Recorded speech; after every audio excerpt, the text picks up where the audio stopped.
Id-Deputat Nazzjonalista Robert Arrigo ikkonferma li se jkun qed jikkontesta l-kariga ta' Viċi Kap tal-Partit Nazzjonalista.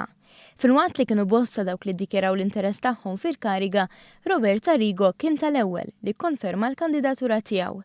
Ma' The Malt Independent, Arrigo qal li l-effetti tal-aħħar elezzjoni ġenerali u s-CV politika tiegħu huma raġunijiet għaliex se jkun qed jikkontesta u tenna li se jinvesti l-150% tal-enerġija u l-ħin tiegħu f'din il-kariga jekk elett.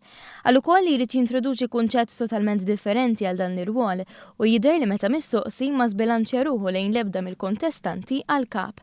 Qal li jrid ikun indipendenti għax ma jridx klikka. Klikka għandha konsegwenzi u m'għandha tkun aċċettata qatt f'partit politiku. Għal Arrigo, f'dik li diġà tidher battuta ċara lejn persuna oħra li tikkontesta wieħed mid-distretti tiegħu u li wkoll se tikkontesta għal kariga ta' Viċi Kap.